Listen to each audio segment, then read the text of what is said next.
Get into the stories and the history and all that. We're going to do that, but this morning is basically giving you the timeline and where we're going to be, and we're going to start setting up to where, you know, if we're talking about Solomon, where it is in the Bible, you're going to know that. Not exactly, maybe not right now exactly where it is, but you're going to know that it's going to be Old Testament, somewhere around, well, we know it's not King, but it's, you know, Samuel, Kings, in that area. That's in the front of the Bible, seven books in. So you're going to know that. You know, that's what we're going to try to do today. And each time we're going to do it, but that's what we're emphasizing today. So, as we start. We got this. We got this.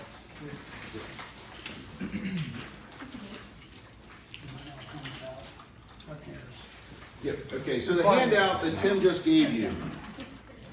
You have it? Okay. Well, we're going to give you the answers here. Now, what this is a we want you to write them down as we go. We're going to give you what to fill in these blanks. And so, as you fill them in, take them home, look at them, whatever. That's kind of like your homework. And then next week when you come back, we're going to give you another blank one. And we just want you to fill in what you can remember. Okay? And then we'll fill them in again. Okay? And you'll do that. And hopefully by the end of the 8 weeks, maybe not get every one of them, but you'll get a good majority of them, so you'll know where, like I said, where's Solomon fall into all this? Well, he's in the book of Samuel. Well, where's Samuel? You'll know from filling this out that it's toward the front of the book. It's in here, this section, okay, which is in the front of your Bible. So that's all we're going to do. So try to give you a little bit of, you know, sight, writing, memorization type thing for 8 weeks. Okay? Basic, you know, knowledge. Where do you know your Bible? Go through the class here. I said I'm on this basic stuff. Maybe I'm 6, maybe 7, you know, on it. Pastor goes, he's 9. Tim, you are what? For this class, if you would ask me on a basic Bible knowledge, I think I'm a 6-ish. If this was an advanced Bible class, I'd go to maybe 4 or 3. So just on that. So Liz, what do you think? 1. Oh, you know more than that. Okay. 5. 5. Lee? 4. Ben? 4. Gallagher? 3, 4. 2. 1. Oh. Yeah. 4. 4. Maybe 5. 3. Okay. Mine's mostly from 2. school. 3. I came in at 0 though. Okay, but why we're doing this is hopefully at the end you can go, hey, I'm a lot better than that. That's the whole intent of what we're doing here. 3. I would say 3? Okay. What does the Bible mean? What does when you say Bible, the actual definition of the Bible is book of books. 3. Yeah. Okay? That's what Bible means, book of books. And there's how many books in the Bible? 66 books, exactly. So that's what Bible means. It's a book of books. Okay, so you take the Bible. Can I use your Bible for a second? If God breathes into something, what happens to that something? It becomes life. So is this book alive? Yes. No, the book itself's not alive. Now it's inspiration, but what did he do? So he breathed out into the men that would write this, inspired them to write this book of his word. But do we say this book's alive? The No. physical book No. is not alive. If he'd have breathed into this would have been alive. So we know that it's not really a live thing, but it does represent the life and breath of God.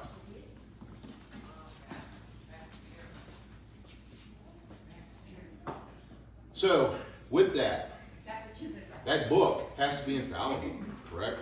God cannot lie. So whatever's in that book, it's irrelevant. It's good morning. Good morning. Places on seats. Okay, we need more seats. Well, we need to clear off seats or get more seats. Okay. I got some more back here. Just keep going here. I got it. You want to grab that seat there, or- Yeah, I'll stand over here. Okay, well, we got one of these. We got more back there, Tim? Oh, we got back in the back. We need two. Just bring two out. Well, Dave and Jamie House are on. Oh, okay, then bring out four then. Yeah, you keep going with me. I got it. Okay, so, hey, good morning. Come on in. We're just getting started. Okay. And one of the things too, anytime during this class, if we're getting up here and you don't understand it, this is to everybody, please, just put your hand up. Hey, stop, hold on, let's get it. I just don't want any of us racing through something and we don't understand it and getting behind. So please, let us know, okay? So, the Bible, the book of books, has to be infallible. God does not lie. So whatever's in that book is the truth.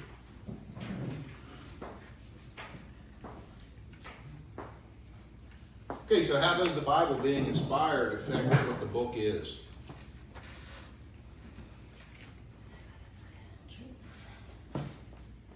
Well, it says right there, God breathed. Right. It's holy. Out, not in though.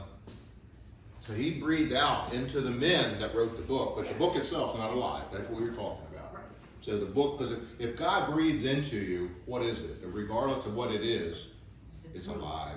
It's real. It's a real thing. Yes. And we don't claim that our Bible is a breathing and living thing, but we believe what it is because it's infallible. It is the Word of God. Yeah, where it came from. Exactly.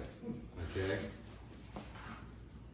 So being that the Bible's inspired and what the book is, it is the Word, our Word, what we live by.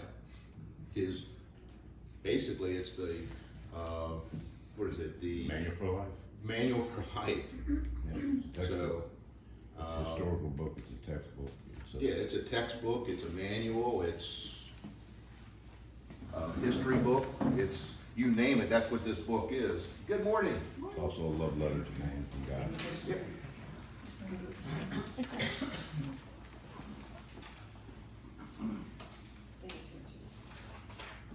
So everyone have the handout? Well, you did handouts over here too, Tim. What's that? Who does not have handouts real quick?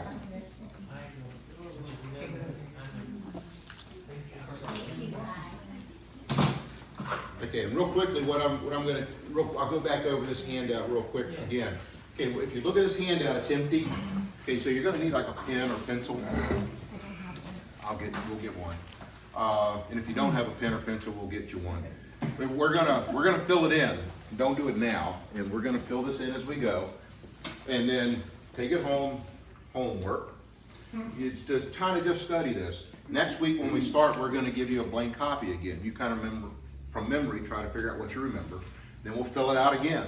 Then the following week, we'll do it again. We'll give you another blank one. And hopefully by the end of the 8 weeks, you know more of it than you did today. That's the whole goal. One of the lessons is going to be I know some of this memorization, it's like, you're like, oh, I don't want to do it. There's a lot of books and whatnot. Part of the point is when Pastor Bernie's up there giving a sermon or whatever, and he says, go to Nehemiah 10, by knowing kind of where the books in the Bible, so for instance, the books of poetry, where they are, the books of history and so forth, just by hearing the name, you'll be able to crack that book in the approximate area that you need to be in. So there's a reason to the madness why we want you to remember all this stuff. But as time goes on, the first thing is remember the 5 different sections of the Bible, right? And then the books contained therein. Pretty much it's all pretty easy until you get to the minor prophets, and that's when it gets a challenge because we got 12 of them, but the rest of it is a piece of cake. So, But like I said, if you get anything out of this, where at the end of this, and you know where a couple Bibles books are, more so than every time he says go to, and you don't have to go to your index to find it. But if you kind of know approximately where you got to go in the Bible, then it's a win. Cha-ching, we've done our job. So can I throw in one Go other ahead. thing? This is a discussion that we had the other day. This is a great point to do it. How many people here write notes and highlight in their Bible? And then we got about half of us do and half of us don't. That's kind of funny. Yeah, I don't touch my Bible. My Bible is pristine. I don't, and I read my Bible, but that's okay. However you do. Right. Morning, And everybody. see, I'm on the other fence on this because this is my workbook. This is my tool to figure stuff out. And a lot of times I'll be reading stuff, and when my section comes up, I'm going to talk to you guys about what I call little Easter eggs I keep finding, especially in the Old Testament. I mean, I find something or watch a video and I'm like, whoa, hold on. And I go to the Bible and I look it up, and then it just like, I discover new things. So I want to be able to highlight that, write some notes so that, next time I talk to Dave or I talk to Liz or whoever, I can just go back to it. But that's just me. I don't think there's... But we've had some good conversations. Him and I, we bounce off each other. It's a good time. A really good example of that, Dr. Jeremiah said this morning when Jesus was being tempted by the devil. Every time he said, "It is written." It is written. And all of those quotes came from the book of Deuteronomy, and he said, "Who reads Deuteronomy?" Right. You need to. And- Well, that's funny. You said Deuteronomy. How do you? No one reads that. But Nobody I found can out pronounce just it. recently that our government, United States government, most of the laws were set up from those writings. Right. Yes. That's a discussion. Hey, one other thing, and I'll shut up until my thing, I think it's important, we had about 7 people show up a little bit late. So the whole point of this training here is you're looking at all the Old Testament and the New Testament. The one central point that we've kind of come to a conclusion is the center point of everything in this Bible is Cross. the cross, right? There's no doubt about it. It's all about Jesus, right? But most of us are familiar with the New Testament. I mean, but the Old Testament, it's like, oh, it's got all this history and stuff. It's so good. But when you come to find out, the more you dig into the Old Testament, Jesus the more was you in the find Old out that that's true statement, that the death, resurrection of Jesus Christ is the center point of everything, right? Including the Bible. You want to talk about a weird moment this morning? So Dave and I came in here to get set up, right? And we wanted to use this big timeline in the back. Well, Dave started putting up this side, and I started unfurling it. I'm like, bro, we need to move this thing because it's going to cover the clock. And as I unfurl that, look who is right in the middle of the time. Isn't that something? The cross is... I mean, I got goosebumps. So obviously, we did not move it. It was like one of those things. Like, I'm starting here. If we start, he goes, "You got to move it." I said, "No, I already got it. I'm moving it," and it unrolled right to that. I was like, "Wow, okay." So if you learn anything from this class, is this book, the center of it, meaning of it, everything, boom, points to that. And we're going to get into this also. We all are on this infinite timeline, right? Which is behind. That we have put up here. We're going to build off of this thing. God is in the 4th dimension looking down on all this stuff. We're just in this timeline right here, right? Of this 7,000 year human existence. But right dead center in the middle is Jesus Christ. And that's the whole point of this whole thing. So it's just interesting, and we're gonna talk about that whole timeline. And you wouldn't even be able to see this whole time that we live. You wouldn't even be able to see that dot in that time frame. I mean, it's not even a dot. So think about that. Okay, so Oh, I was just gonna say that my dad marked in his Bible and highlighted, made notes and stuff. And when he died, I got one of his Bibles, and I love looking at his notes. Yeah. And seeing what he wrote and maybe what he took away from it. yeah. Yeah. Yeah, and that's cool. Like I said, it's just me, and there's what we're saying by that. There's no right or wrong. If you do, fantastic. If you don't, fantastic. As long as you have the Bible, that's all I'm worried about. I have my first Bible at home. I don't take it out much because it's falling apart. But I'll be looking at it and I'll see the notes that I wrote as a new Christian, and I'll hear pastors say the same thing. And I'll go, "Oh, what confirmation is this? Yeah. That I've been learning truth all these years." Whew. My first Bible, I still have. It's on my nightstand. And I got that back when I was, I think, 14, 15. Mine's 50 years old. But it's already got the, what do you call that, rot in the pages. I've got powder and stuff in there trying Yeah. to slow it down and stop it, but it's being eaten alive. But Do you have a comment? I did, when you said God, we said God breathed, I was thinking in the book of Genesis, when the water, God breathed, God was, the face of the earth was filled with water, and the water was a symbol in Hebrew of, I believe it is that, but I know that the water was a symbol of the Holy Spirit. Mhm. And then it said God breathed. When God breathed out, like he said in not in, he spoke the word, and the word was God. Mhm. And I mean, and then when Jesus said, I am, when they were asking him to go to the cross, he said, I am he. And when he did, that how it affected the Roman soldier. Oh, yeah. And you see the power of God, and then how he fights the enemy with the word, his word that he spoke. Yeah. Mind blowing, huh? So many things in the Bible. It's all that connected. We're all gonna get into that. I mean, we've got 3 today. I'll just give you a little teaser here. We got 3 today that we're going to play with. Yeah, breathe out, not in. Yeah. God inspires from blowing out. I started to highlight in my Bibles, but then after taking the class with Pastor on how to interpret the Bible interpretation, everything, you realize that there's a lot of things that are, you'll go back and say, wait a minute, I need to highlight this too.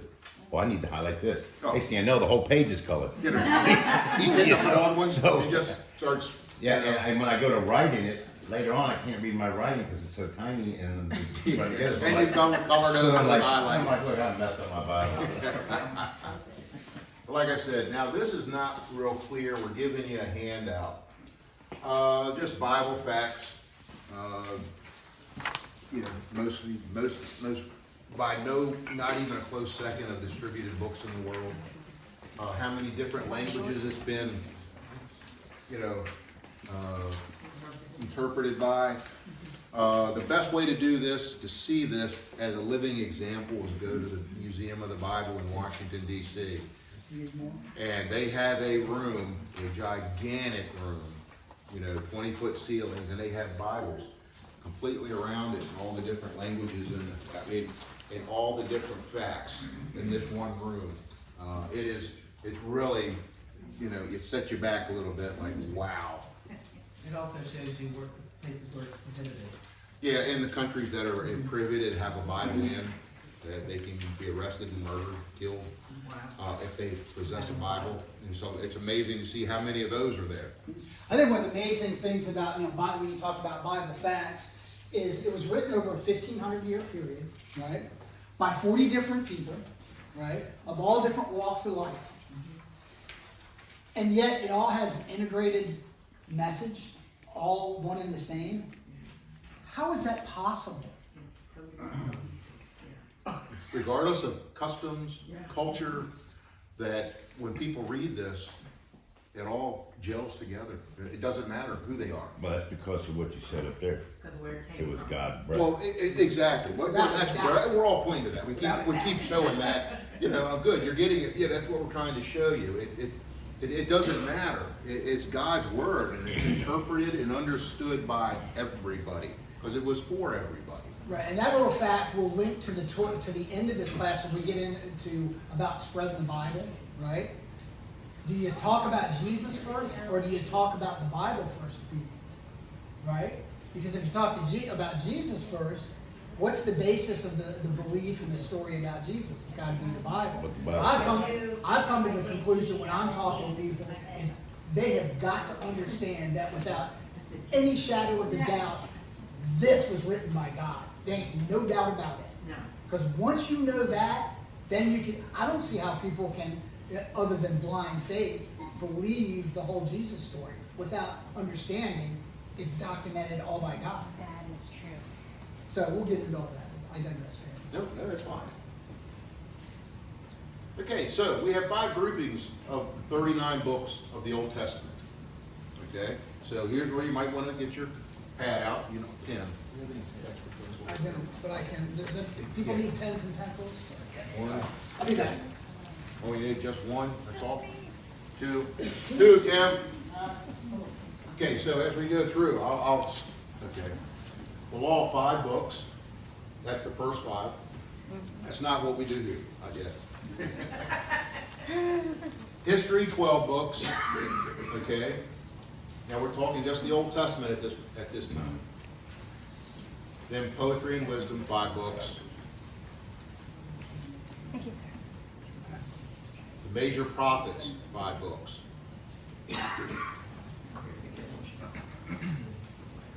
And the minor, they actually had 12 books, but, you know, and you'll see what we're talking about when we start doing their names and all this. It's kind of, that's gonna be the hardest ones.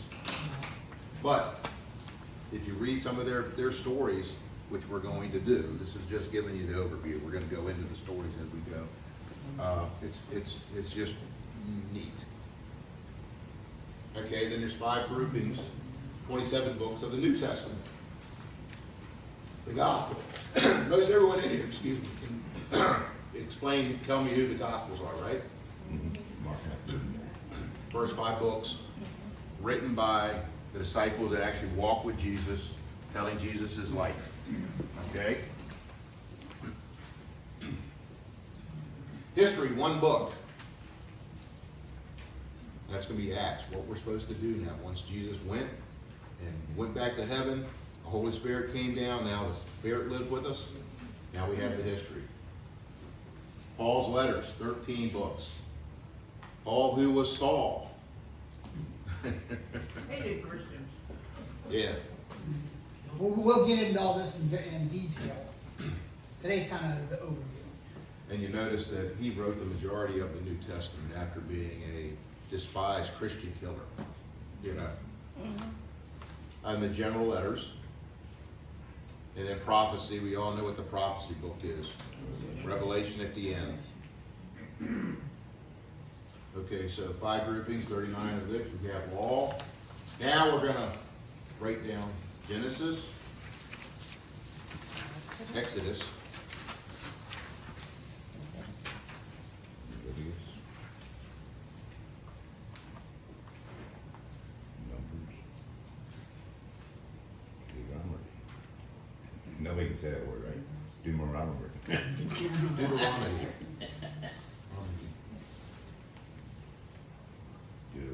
Deuteronomy. Yeah. Those are all written by Moses, right? Oh, go fast, go. Jack, in the back. The other back. Other way.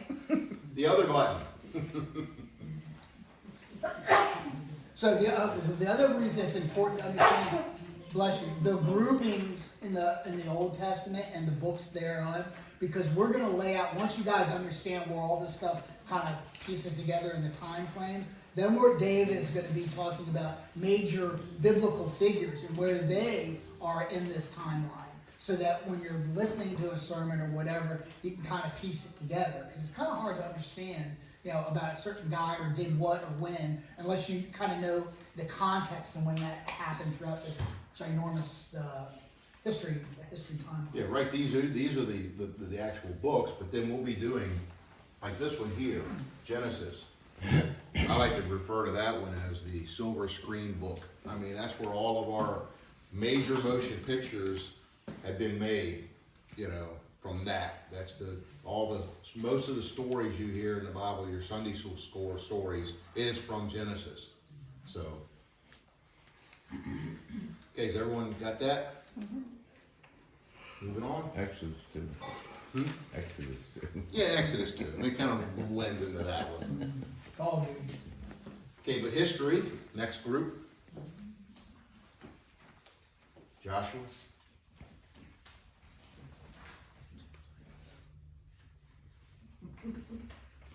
Judges. Ruth. First and Second Samuel. Now, you can either you'll have spaces left over if you just put 1 and 2. So 1 and 2 Kings, First and Second Kings.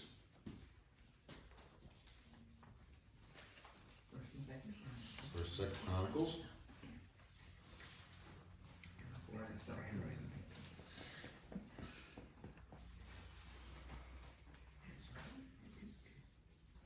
Jeff, you should remember this one. Oh, I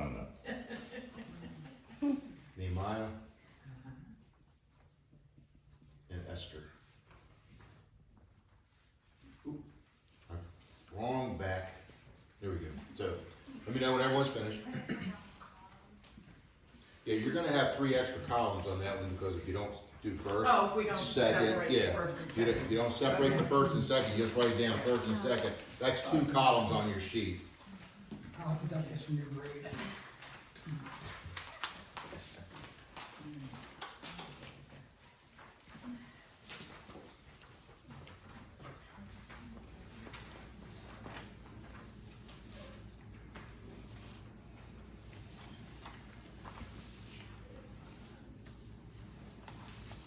Okay? Anyone need extra time? Liz can make copies from here. Okay, so the poetry and wisdom section of the Old Testament. We have Job. Now, good thing, if you looked at the chronological map in the back here, Job falls into kind of the middle of the Old Testament, but chronologically, in history, Job was actually way up here. He was in the beginning. You know, he would have been before Abraham. So most of the Old Testament is chronological, but not all of it. Not him. Job is, like I said, he's before Abraham, and for some reason, King James Council decided to put him in up here with the rest of the poetry and wisdom. I think because of this here, how, you know, even though God allowed Satan to, you know, persecute him and basically destroy him, other than the only thing he couldn't do was kill him, you know, but at the end, after he had lost his family, lost his wife, lost his wealth, lost his health, he still stood up and was a man for God. So then God blessed him with a whole second generation of wealth, family, you know, but anyway, he never gave up on God, so I think that's what this is. My interpretation. Psalms. Proverbs.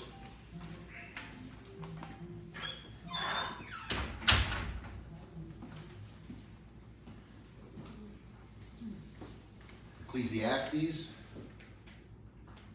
One of my favorite books.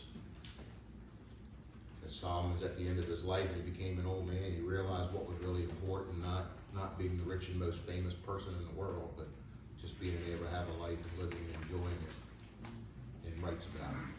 He was figuring a lot of things out one day. He was figuring out a lot of things when he wrote this. Yeah.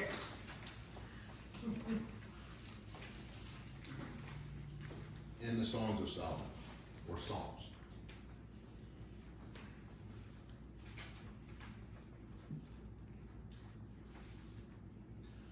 Okay, shoot, wrong one. Keep pushing the wrong one. Okay, when everyone's ready. We move along? Okay, we're moving. Major prophets. Isaiah.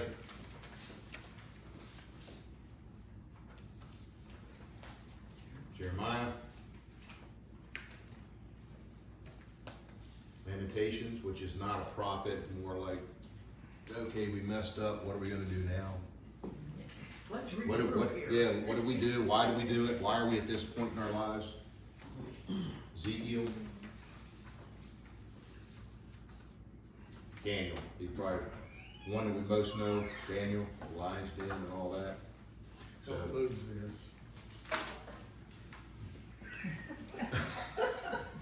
He's just messing with me. What? Not I'll even tell you going there. offline. Yeah, we're not going there. That's funny. That was He didn't need it after all. didn't need it after all. He come in here, took it, we were all set We're up, all ready to set, ready to go. go. He goes, oh, I need that, yank, yank, yank, and nothing He took more. it and made everything. Just before y'all got here. That doesn't need it. Okay, so everyone got these? Yes. Okay, now, this is the one that, you know, should be fun. Yeah. Minor prophets.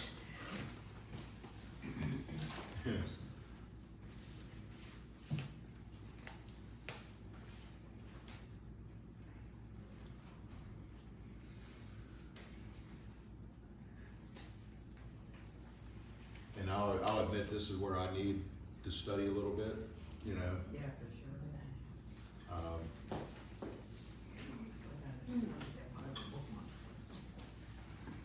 Of course, Jonah we know. Micah.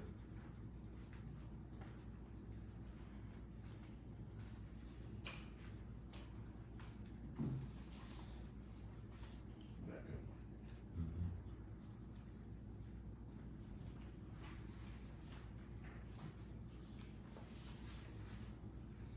And they just keep coming. So, you wanna go ahead and write those down? Let me know.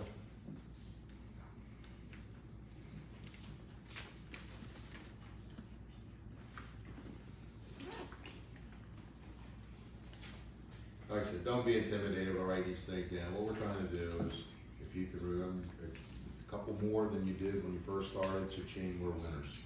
You know, that's all we're trying to achieve here.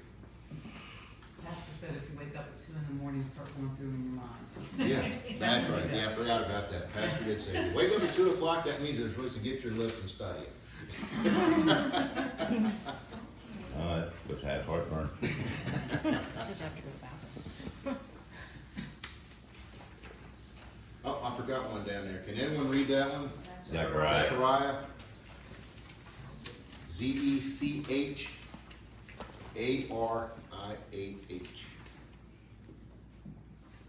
We have another space open, John. Hmm? We have another space available. I know, I think there's one more on here. It's underneath the laptop. Yeah, it's under the laptop, which Malachi. is Malachi. Malachi.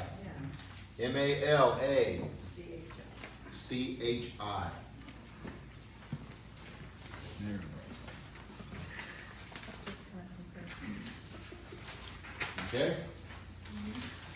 Moving on.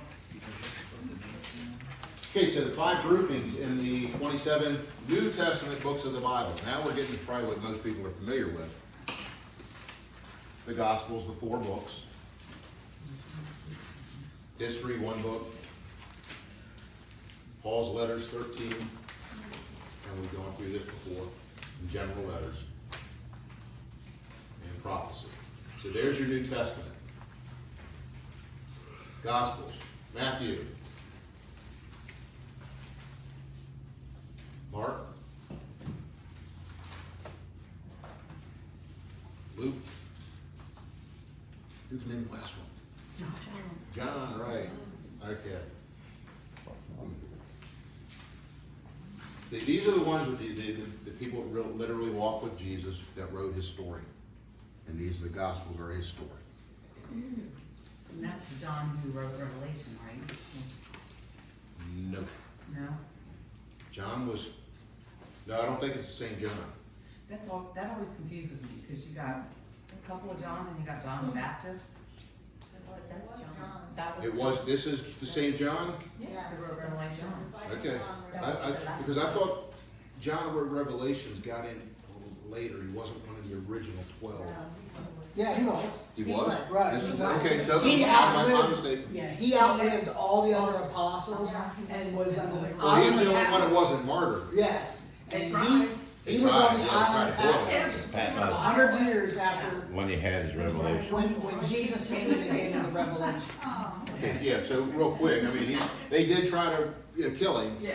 They tried to boil him in oil. And he lived. And he lived through it unscathed through boiling oil. You know, he was exiled then to the island of Patmos, where that's where God gave him the visions of Revelation. And this is not to be confused with 1 John and 2nd John Well, that are in the letters. Right. Well, he did that, but there's more. So that's the same John that does 1 John and 2nd John, and it's the same John that wrote Revelation. Right. Yes, okay. Okay. This is his gospel, the first, and the letters to. He was busy. He was busy. Acts. Acts is the history. Acts is all what you're supposed to do, how you're supposed to do it. Go out into the world, spread the news, you know, and go out and, you know, so this is it. Paul's letters. Paul, who was Saul. On the road to Damascus, lost his eyesight. Okay.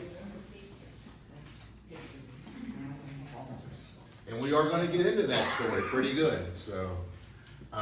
His first letter, Roman, sent to the Romans. First and Second Corinthians, who was sent to the Corinthian church. People of Yep. Corinth. Corinth. Then he sent to these Galatians.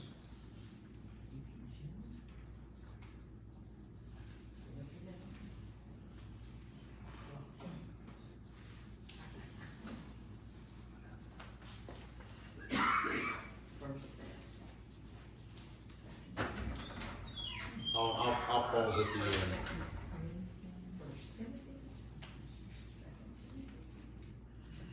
You put a lot of letters. There's a lot of them most of the time, and better do. Yeah, he had to keep writing letters because they never would pay attention to the first letter. And they think there's a lot more letters than this because the way that the letters, some of the letters go, you get first letter, second letter, they really don't go together. And there's pieces missing in the second letter that sounds like there should have been something to begin. So there might be a letter in between them, but they don't know where they all went. The ones to Timothy, is that a place or like the Ephesians and the Galatians, or is that a Is person? that a person? I mean, what? I think that's to a person who was a leader of one of the churches. You know, I mean, you figure that church must have really been in trouble if they had to write directly to the guy and say, look, you gotta do something about this. I can't be there. You know. So everyone ready to move on? Yes. Oh, there's one more, I'm sorry. Yep.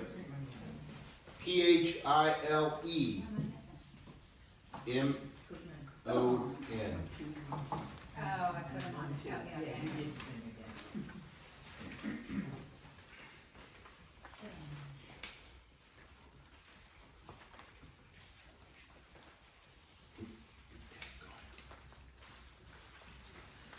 Okay? Moving on. Yep. Okay, general letters. Hebrews. Although some people think Paul wrote that also. Yeah. James. First and Second Peter.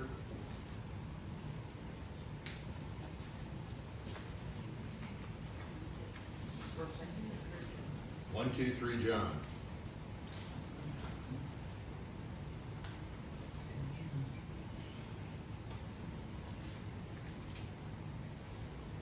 Jude.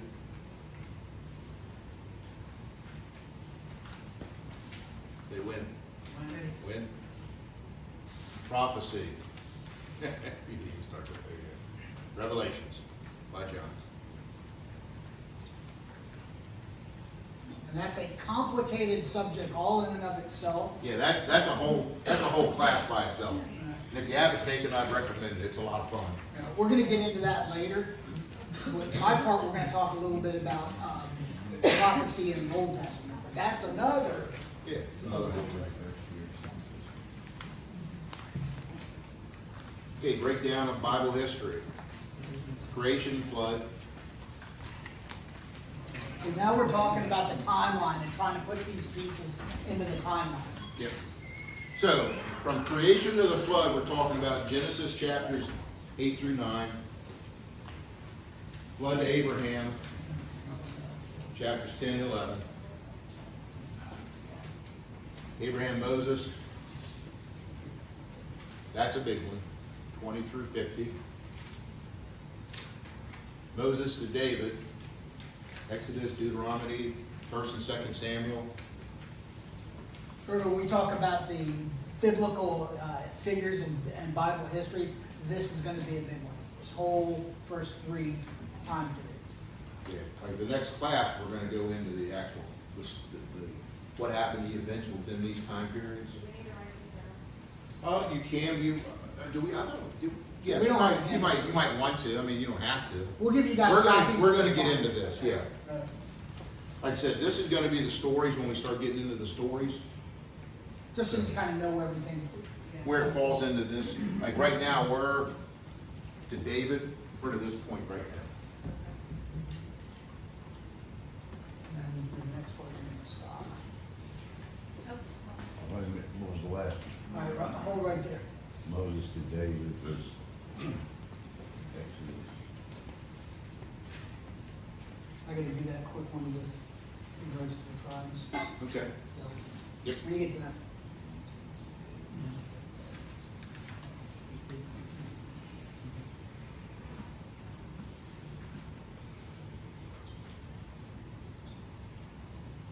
Like I said, we'll give you guys copies of the slides so you can have that. Everyone move along.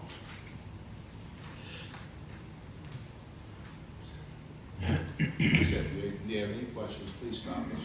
You know, this is John, just a fun class to have, you know, if you have a question, ask it, It's please. an interactive class. It It is an interactive class. Please make it an interactive class. It gets boring, you know, just da da da da da. David and divided kingdom. Take it away, Tim. All right. So this is an interesting point to kind of lay some stuff out. I'm not going to advance. You're going to. I'm gonna keep it, okay. Once I'm done with this. Okay. Okay. So does anybody know who God's children? Who's God's chosen people? Anybody want to answer that question? Who's God's chosen people? The Jewish people, right? So Israel has a huge, it's got the biggest role in this whole timeline of things going on. So we're going to kind of auger down and get a little deep in there, but you got to understand within this whole time frame, from the beginning, from Abraham all the way through, is the start of the Jewish state, or Israel. Okay, and we're going to get into this, but Pastor Bernie on Monday night wanted to throw this out here. I guess he's got other reasons down the line, but I want you to understand a couple things. So as time marches on, whether it's from, and I'm going to throw something out here, you knew I was going to do this. So from creation to Adam, Adam to the flood, flood to Abraham, now we're starting to the state of Israel. God treats human beings differently in each successful age. Obviously, God's not going to treat, human beings the same as he does now, the modern human beings, or in what we call the church age. This is a term, and don't get wrapped around the axles. It's called dispensations. It's my thing. I never could understand this whole Bible thing and the whole Jewish part of this. How are they God's people yet they rejected Christ and all this other stuff? I never could wrap my mind around it until I understood dispensations, right? And we're going to talk about that just for a second. As I said, God treats different groups of people differently as he goes through. So once he gets here to Abraham, he starts the state of Israel. And as this marches on, different things occur. Now, Israel is created, right? It is exiled. It comes back, and then we're going to teach you all this history. But one of the important things to know about Israel is, as the storyline with Israel develops, there are 12 tribes, and what ends up happening here from David, which he was one of the successive kings, there was 12 tribes, and 10 of the tribes went to the north. Right, and then. Well, with Solomon's sons, after Solomon, the kingdom separated, went into 12 different tribes. Right. There was 10 that went north, became a northern kingdom, 10 separate entities. Then 2 went south. The 10 that went to the north interbred with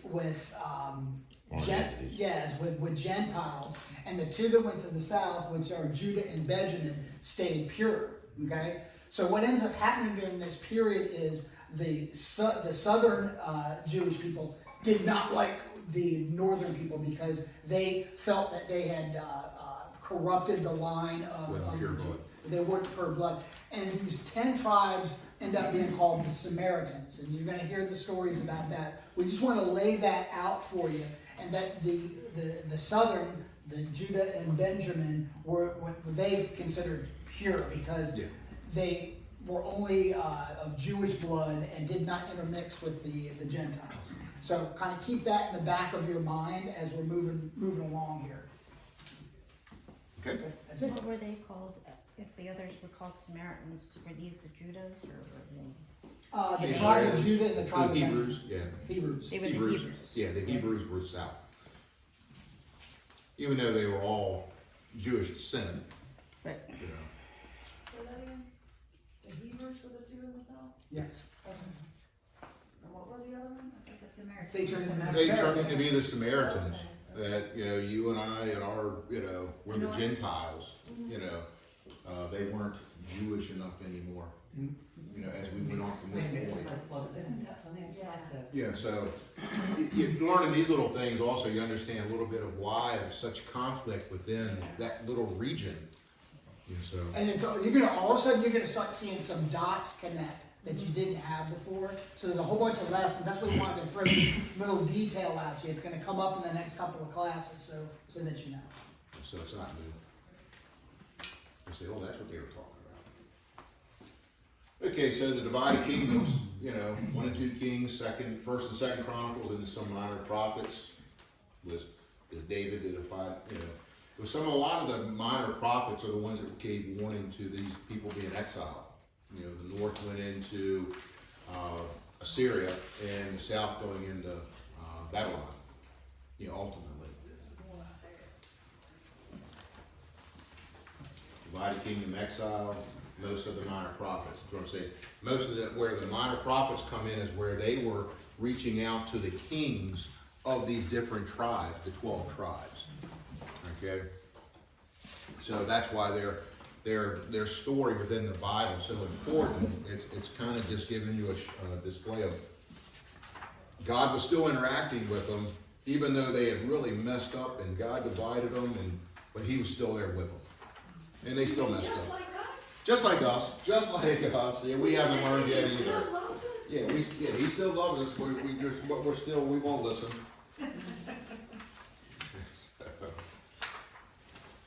Exile to return.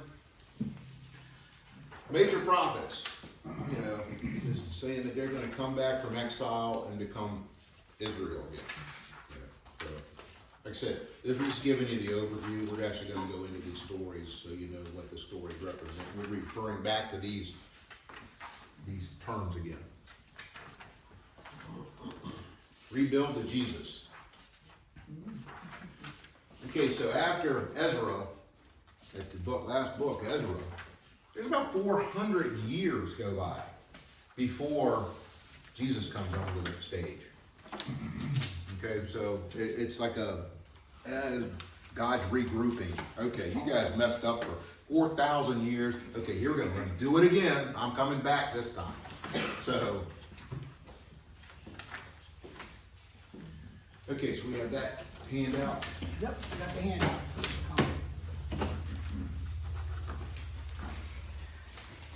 Dave, I'm not sure if I missed something. The 400 years of silence, can you elaborate on that a little bit? It's after exile and they came back, and you still had Israel, but you still had the tribes and all set up. Really nothing for 400 years within the Bible text, from Ezra to the New Testament. If you look at the time frame between those two, that last book and the New Testament, there's about 400 years there that it doesn't talk about. It's kind of, that's why they call it the year of From silence. Ezra or Malachi? Malachi, but I'm just saying, but we're not gonna go into Malachi.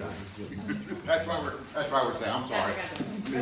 I think Pastor Bernie's gonna get more into this, the reasons for this whole 400-year, it's kind of. But yeah, that's what it is. It's just if you look at, it's like a dead spot in the Bible, that there is no, Right. there's nothing there, Right. biblically. Oh, okay. Don't they call that a pause? Hmm? Don't they call that a pause? It's a pause, like I said, God stepped back and said, okay, let me try it one more time. Here's one more we gotta pass out, I just give them, Okay. they'll pass them down. Well, just give her, just let them all pass it down. Then we'll just send it in. Not here. Divided by a third. Okay, let me divide it by a third. Give That's that, a third. give her You said potato, I said potato. that. Okay. Need one more of those?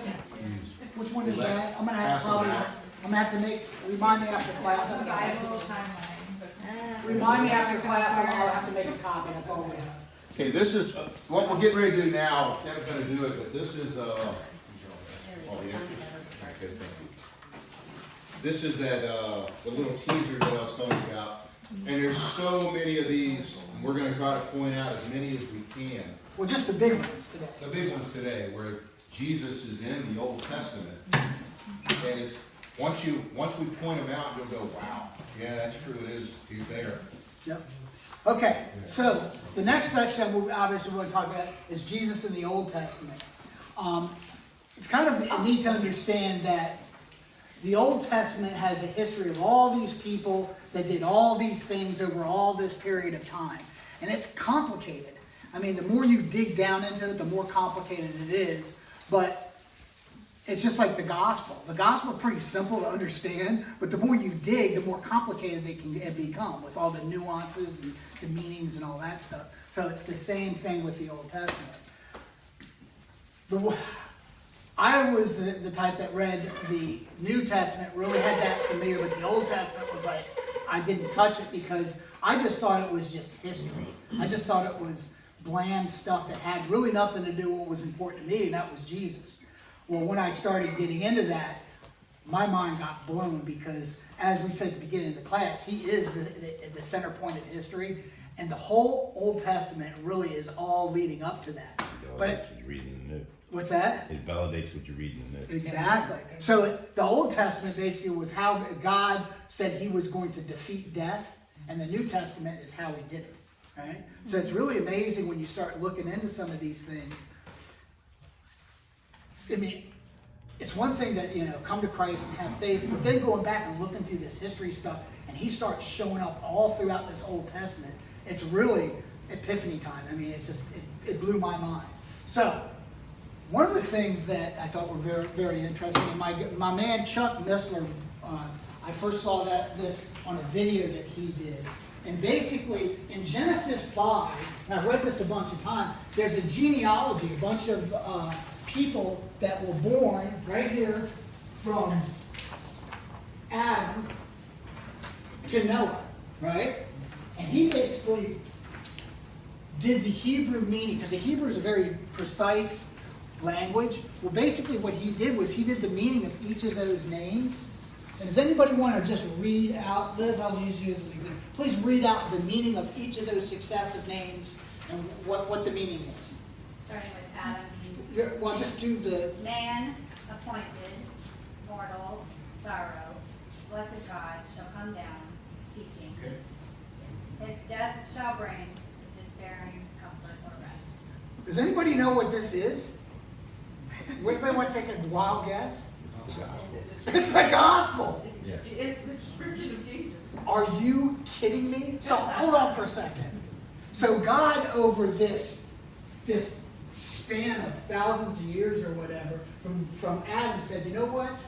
Not only going to make this awesome timeline, this incredible human journey, but I'm going to name each of these people are going to be named a different name so that when you read them all out, they actually say the gospel which is coming in the New Testament. How is that possible? Is this coincidence? I'm not a statistician, but that's got to be off of the charts. So when Chuck Missler said that, I'm like, all of a sudden I go from, when you read, if any of you guys have read the Old Testament, a lot of people start in Genesis and start reading their way through, and somewhere, probably towards Deuteronomy, you're like, this is a lot, right? Until I started discovering, you read Genesis 5, Noah begat Seth, and Seth begat, I'm like, I got to stop at the begat. yeah, as soon as I got the first begat, I'm like blowing through this thing. It's like, what does this mean to me? What you'll come to find out is there are unbelievable amounts of little Easter eggs, little things that God planted in there, right? For you and I to discover, right? The casual observer, the casual Bible reader will never get to this stuff, right? And that's why we're doing this class. I'm hoping that, and some of you already like this, that you can go from a basic Bible reader occasionally to somebody who's absolutely obsessed with reading this and digging further down. There's levels to this game, right? It's not a game, it's just a term I'm using. But there's different levels to this, and the more you dig, the more things like this you find. So I thought this was absolutely amazing. The gospel in Genesis 5. All right, Genesis 22. So we're still at the beginning of the Bible, and we're talking about Jesus Christ showing up here. And what I'm going to read to you guys, this is Genesis 22. And this is the sacrifice, Abraham's sacrifice of Isaac. And Pastor Brent did this the other night. I thought it was really good. I'm going to read through this passage real quick. And anytime anybody hears any reference that you think could be of Jesus, go ding, ding, ding. And I want to see how many people can see all this stuff. And Abraham rose up early in the morning and saddled his ass and took 2 of his young men with him. And Isaac, Ding, ding, ding, ding. and Isaac and clave the wood for the burnt offering. Ding, ding, ding, ding, ding. And rose up and went unto the place of which God had told him. Then on the 3rd day, Abraham lifted up his eyes and saw a place far Ding, off. ding, ding, ding, ding. And Abraham said unto the young man, Abide ye here with the asses, and the lad will go yonder and worship and come again to you. And Abraham took the wood of the burnt offering and laid it upon Isaac his son. Ding, ding, ding. And he took the fire in his hand and a knife, and then they both of them together. And Isaac spake unto Abraham his father, and said, My father. He said, Here I am, my son. And he said, Behold, the fire and the wood, but where is the lamb for the burnt offering?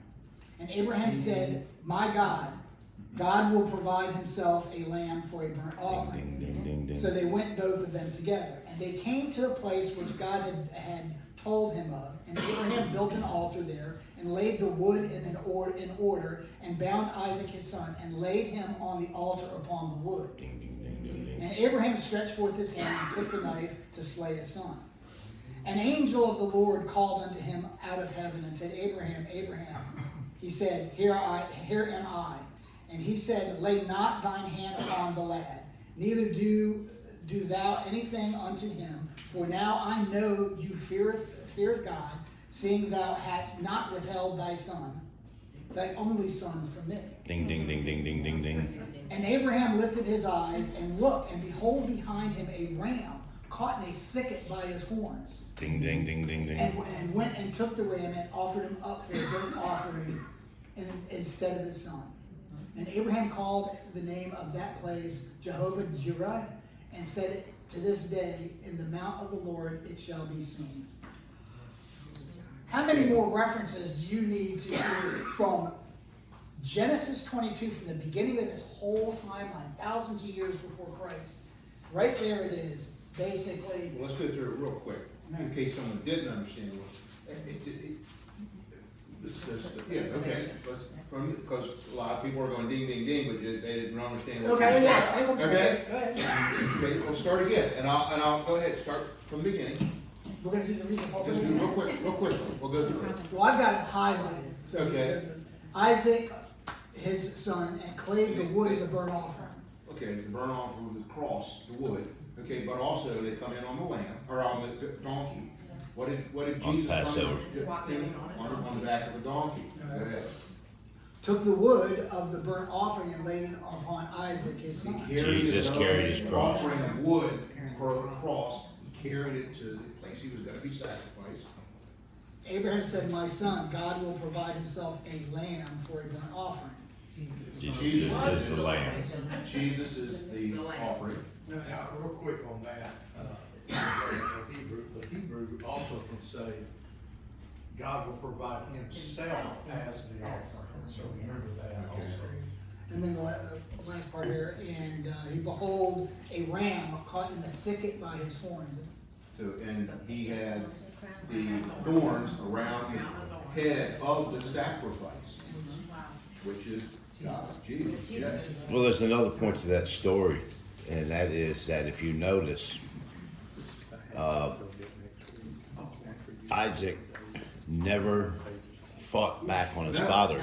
He was going to be a willful sacrifice. He was going to obey his father, much like Jesus, exactly like Jesus did with his heavenly Father. Yeah. He became a Yeah, willing there's so many sacrifice. parallels there, but I just want to explain them out. You know, I mean, so everyone understands. I mean, there's so many things: the donkey, the wood, the sacrifice, the thorns. We were talking about Jesus being, crucified. It truly does tell that story, but in a different way. Go. Thousands of years before it happened to Christ. Amazing. Illustration of what's to come. Yeah. Psalms 22, which was written, gosh, 2,000 years. yes, but by Solomon, right? So, what, 900 years before Christ, something like that? 1,000 years before? Yeah, about 1,000 years. My God, where thou hast forsaken me, why art thou so far from helping me, and from thy words of my roaring? Where have we heard that before? From the cross. On the On cross. the cross, asking God, why are we forsaking you? I'm not going to read the whole passage. I would suggest that you read it yourself. There's a couple other things in Psalms 22. They pierce my hands and feet. Mm-hmm. They part my garments among them and cast them. Yep. Cast lots. Are you kidding me? But exactly what happened on the cross, Solomon wrote. How is this possible? Thousands of years before it happened. And that's the thing that confuses us about the Jews know the Old Testament. That's a hard thing to correct Goes my right head. over their head. Well, it blows my mind. They're God's people, but they sure are hardheads Yeah. because they couldn't have more evidence. I need half of this evidence, and I'm like totally Yeah. in it. So Psalms 22. So I'm working my way through the timeline. These are just some of the bigger ones. You said the word, and I remember where, I don't remember exactly what it says. The Jews look for signs, and because of that, they're very stubborn and things, and their eyes aren't open. Yeah, well, they're gonna find out right here. And I never understood tribulations until. Well, you say you can't understand how they're like that, right? But let's look at when we share the gospel with somebody who's not a believer, and we tell them, here's the Bible. It showed these prophecies in the Old Testament that have come 100% to pass without blemish. They've been, done. Right. So I believe that book, and the Bible says this, this, and this, and yet they still don't want to accept it. Why? Because they don't want to give up their fleshly, worldly ways. Exactly. You're right on. So that's one of the things we missed too. How many prophecies within the Old Testament has come true? It's crazy. So 300 plus? here's some more. I mean, it's And we're just scratching the surface. We'll dig down a little bit further, right? Zechariah. Now we're into the minor prophets, right? Right? We're right into this period right here. So we showed you Jesus up here in Abraham. We showed you Jesus right in Solomon right after David. Right before, Yeah. right after Yeah. David. All right? David's son. Now look at Zechariah, which is right towards that exile captivity. Rejoice greatly, daughter of Zion. Shout, daughter of Jerusalem. See, your king comes to you, righteous and victorious, lowly and riding on a donkey, a colt, a foal of a donkey. Right? We also hear that in Matthew. It's what he did. That's exactly what he did. Huh? Did you know Yes. that the donkey is the only animal on this whole planet that's got a cross on it? Are you kidding me? So, God just did this to blow my mind. When I discovered this, I ran up to Pastor Bernie. This is about a year after I'd been here. I'm like, did you see this? He's like, calm down, dude. I know about all this stuff. That is absolutely amazing. Yes, it's the only animal. All my life, and I didn't know. It just blew me away. That how is this possible? Yeah. Well, we were having cross classes with walkthrough last year. Yeah. Yeah, the donkeys. So we were showing people the cross. I missed that. Oh, you know what I also forgot to add in? Numbers 22. Here's another one that Jesus sent. Numbers. Has anybody read Numbers? Oh yeah, It's yeah. fun. A lot of 5,000 of this and 6,000 of this. Oh, Jewish mother. And I'll give you guys the handout next week. But there's Well, a you part. can just draw that out real quick. Yeah, draw it out. So in Numbers 2:2, basically it's called the camp of Israel. It's where the tabernacle is. These people are all out in the desert, right? Wandering around. And God tells them, look, this is the way that we want you to pray. And here's how you're going to organize yourself. And you can read This is the Numbers Holy of 2:2. Holy, the tent. Yeah, that's a little tabernacle. So they had this little tent that they moved around. And then God said, and I'm paraphrasing. He says 13,000 to the left, 15,000 to the right, and it's all by the tribes of Judah, right? 20,000 to the north and 153,000 to the south, right? And when you look at this, when you look at a picture of this above, Wow. it's the crucifix. Wow. Are you kidding me? How is this possible? It's crazy. So I'll show you. I thought I had added that, but I didn't. So Isaiah, here's another big one. This is the big. Isaiah 53 is one of the biggest ones, right? He was despised and rejected of men, a man of sorrows, acquainted with grief, and we hid, as it were, our faces from him. He was despised, and we esteemed him not. Surely he hath borne our griefs and carried our sorrows, yet we did esteem him stricken, smitten of God, and afflicted. But he was wounded for our transgressions, he was bruised for our iniquities. The chastisement of our peace was among him, and with his stripes we are healed. This is, how long was Isaiah before Jesus showed up on the scene? 1,500 years, something like that? And also in there, I think he describes the spear going through his side. Now, there's a lot of, I've had arguments with some people saying, well, Jesus could have known this because Jesus did read the Old Testament, right? So, theoretically, yeah, right. So I've gotten in this theological argument with people, especially with the donkey, right? People say, well, he could have read the Old Testament and knew that the Messiah was going to ride into the east gate on a donkey. So he could have said, well, And tell the soldier, yeah. just get me. Yeah. I'm up there. Well, that's fine and dandy. That's fine and dandy about the donkey, but the prediction of him being stuck in the side with the spear, kind of hard to. Well, the argument is, But the Romans he did know. did not read the Old Testament. That's true. They're the ones that crucified him. That's a great It was point. so far before crucifixions. Right. Well, there were a couple things, the spear and no broken bones. Right. Yeah. So, I mean, his legs, what they would do at the end, most of the time, was they would break or cut the legs of the people being crucified, so they would basically can't breathe. Suffocate. Suffocate. Well, on him, the prophecy was he would not be, his legs were no broken bones, but he would be pierced. That never happens. Well, guess what it did with Jesus? No broken bones, but he was pierced. That was told, that was prophecy. Well, wasn't it that he died before they got? Yeah, that was to prove that he was dead, was the piercing. But even Exactly. then, the time frame that took him to die was like really fast to what a natural crucifixion takes. That's why, to make sure he was dead, they stuck him with the. Yes. All this had to happen for a reason, but was it all fulfilled foretold. playing exactly what was foretold. all right. So, as you probably may have heard, 30% of the Bible is prophecy, right? Did you also know that the Bible is the only religious text of all time that makes prophecy? Not the Quran, not any of the other religious, do even one prophecy. And a prophecy is basically a prediction about the future. Why does not the Quran have not even one prophecy in it? Because it's false. They have dead Well, leaders. that true. What? They have dead leaders. Right. They're whatever, their worship. Right. Yeah. Muhammad's dead. He's Muhammad's kaput. dead. Here's why they don't. Here's another reason why they don't. Because if they put prophecies that didn't come true, Then they don't. so they won't do it. The Bible is the only religious book that has any prophecies. And in the Old Testament, just in the Old Testament, there's over 300 prophecies about Jesus, of which 75% of those have been fulfilled. Can't wait to talk to you about the other 25%. We're going to fill all this in. Yeah, 'cause And that the may come here. Yeah. the coolest part of this whole thing is reading the Old Testament and discovering these things is it's just mind-blowing, right? But what's even cooler is there's a whole bunch more prophecies that are getting ready to happen. And the study of those and the discussion and what's getting ready to happen, which I think is very soon, my friends, is super, super cool. I want to know, it's like why we did the heavens class.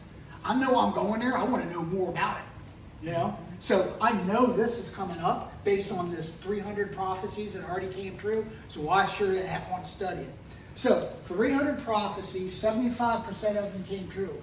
Statistically, I read that in order for Jesus to fulfill the 30 or so that I have that I'm going to hand out, the chances of one person doing all that, if you took a silver dollar, right, and you lined the state of Texas with $1 silver dollars 2 feet deep, and you took one person and you said, blindfold, you said you walk out in the middle of that stuff and you find that one coin, that's it's like 10 to the 27th power for one man to fill all these things. This is all God. The predicting the future and all this, it is absolutely mind-blowing. The more you think about it, it is absolutely incredible. I've come to discover by I went from a Methodist who showed up to church thinking I'm going to heaven to coming to this church and being an avid Bible reader and getting my mind blown on a daily basis. I mean, it is absolutely incredible, and the journey is what I hope that you guys, if you haven't already, start experiencing, because there's so much stuff in here, and the deeper you dig, the more stuff there is to find, and it's just absolutely incredible. So It's just so enriching. yes. And it's also, I've been into everything you can be into. Hunting, fishing, astronomy. I can go on about, and I always did something until I kind of got it figured out. I was like, okay, next. And I do something else. There is nothing more interesting and nothing cooler than this book right here. By a long shot. It's absolutely amazing. So, yeah, we got to stop. Yes, sir. I was just gonna point out something that, of all the religions in the world, one thing that points out the true God of Abraham, Isaac, and Jacob, who is the Lord Jesus Christ, is he rose from the dead. The other false gods did, the other false gods, but the other leaders didn't do that. Only Israel did that. That's it. It was documented. Right. And seen by 500 people after that. So here's the prophecy. Guys, there's one of us where it's Muhammad related. It's okay. Why is that? Okay, so I think that's We're it doing for today. this. So, by the way, guys, so we've got a preview of next week's. Comes in, I'm out. We got a preview of next week's class that Pastor Bernie gave us, and wow. Okay, we're gonna go back over each of the books of the Bible. We're gonna get a little bit deeper. Who wrote it? Kind of generally what it's all about, and then a little bit more detail. My suggestion, if there's any book of the Bible that you're kind of unfamiliar with, that you really want to get a good, quick understanding, I will give you the go to YouTube and put Bible Project and put whatever Bible verse. What they do is it's usually 5 to 8 minutes. It's not too long. And the guy does an animated thing. The book of Isaiah is about this, and he draws it kind of out for you, and he separates from big picture, what the beginning of the book means, what the middle, what the end, and it's a really good preview of what it's. It doesn't give you everything, but it's a good way. So I can tell you next week, these are the ones that you want: Genesis, Exodus, Leviticus, all the first 5 books of the Bible. If you're interested, go look at the previews for those, and it'll give you a little bit more in-depth information for what we're going to talk about next week. So, yeah, it's called Bible Project on YouTube. It's really good, and like I said, he does the animations, kind of like it's almost like a whiteboard, but a little bit more animations.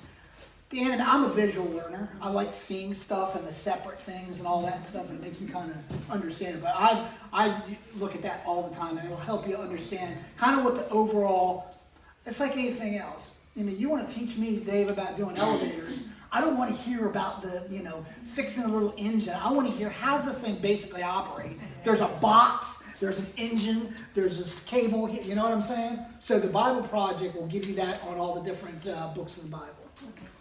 So, any questions, comments? What do you call the first 5 books of the Bible?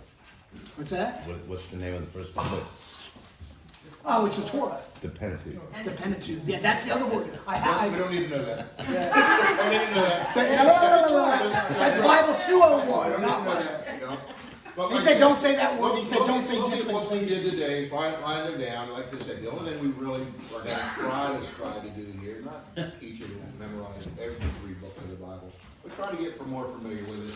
So therefore, do what we ask, just look at those things, next week, first thing we're gonna give you is the handouts, write what you can remember, and then as you figure out, okay, I forgot these 3, or these 5, or these 10, go ahead and just do that again, next week we'll do the same thing again.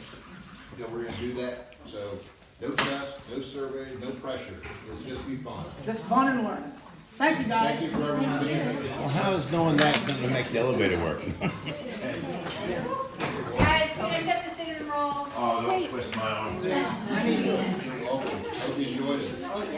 And like I said, this is the overview, now we're gonna start getting in, start doing stories, major stories of the Bible. When pastors start to say, Intertown. okay, so we know where that is now, ish. Give it to her, Rachel. On the structure. All right. That's exactly right, yes. 1, 2, finish. That was the only question that people wanted to answer. Hey, wait.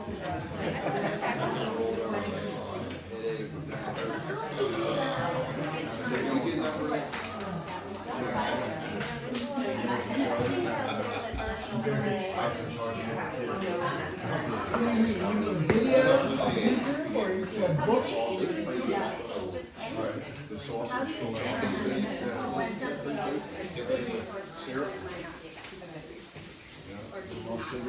Yeah, man. Well, I think as you learn more, that becomes more obvious to you, but it's tricky if you don't. Your question is, how do you know what you look at, whether it's a video or book, is true or not? Well, I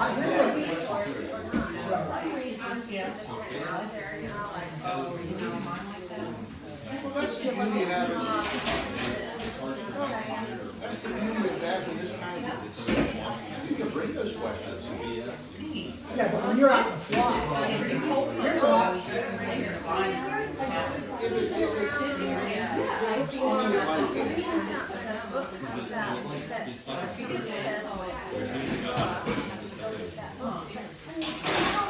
here's what I do. First These of all, books here are recommended by Pastor for this class. here's what I do. I know what she's talking about when you're out First of all, what I do is I do a gospel check. Alright, so salvation check. Whatever they're talking about, isn't the real gospel or is it something extra, different, meaning one way to heaven, nothing you can do, right? It's a gift of God. Number 2, if I'm listening to something, right? I watch a lot of videos. I probably watch 20 or 30 sermons a week. But here's what I think. If somebody says,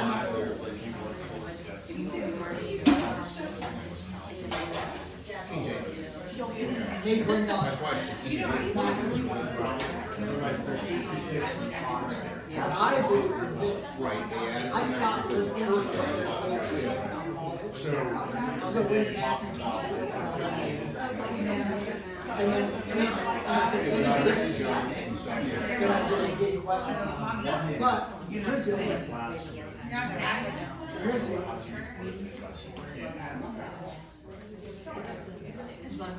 I have a list. Yeah, over time, right? I just want to leave that. I'm gonna leave it there and I'll take it But I on the make way out. sure is, I guess the point, so for instance, John McCain, I like John McCain, I like Abe, right? I like, Chuck This thing is, does it go along or is There's it? certain ones that we get. I say, look at it, I mean, Just like us, as far as theologically, And you understand where we stand in my right? Right? You've been in the class. You understand all that. If they ain't in line with that, it's a red flag. That one was me. So it's kind of interesting how the stuff that you're talking about. Jake told me. Yeah, chose to organize it, definitely. Yeah. That's kind of. Right. Sometimes they will have something, they have references to, King James, faith-based 12 articles. actually got this council And so together. sometimes they'll give And he that had one monks, he had some priests, he had a references whole called group God of people Sees, to try to do an organized Bible. meanings and Yeah. references And in the that's what Bible or they can- something like that. Before that, it was just comic books. Text, yeah, it's on a scale for, you know, the Torah was kind of Sometimes combined. not that I So don't Torah know is the books Torah, together as a Old book, Testament is the first but five. I Old just, Testament because it's plus, so much, plus others. but so many of the Yeah, you'll articles have, that reference that, I have a tendency to think Noah, that not maybe it's Noah, going his a grandpa, little deep in the weeds. What's the name of the book? Enoch. God's Book of Enoch. They chose to bring it out because and then it didn't fit the time God's period. need, Enoch was taken up to other heaven. things like, He didn't die. Enoch, one of the only two people in the whole story of the Bible that was Yeah, something like that, when if I was questioning something like that, I do But some he Googles. writes about what he It's saw like, when he got up there. He saw I'm a big, blue, look at reviews, I'll kind of see what a bunch of people try to triangulate and see, hundreds. What do we think yours was? The other thing that I would do is like, So therefore, if you were this truly can't be written in the book. It can't be in an official you Bible. got the whole spirit. You know, it's class based part of that round earth. If somebody comes Yeah, out so they left it, even though there was a lot of good stuff in it, I don't know if you read it. because It's, he's trying to tell you, something's amiss, he he talks about that experience being taken up. 5%. That's a good example. Right? But what that's telling is that I think maybe the Holy Spirit is helping you. I'll find that type of example. The way you learn that, the way you develop more that discernment. Doesn't- You already got the book, you put it there, you look at it, That nullifies the pick it up, pick this out. everyone is here. Oh, right. There's other things too.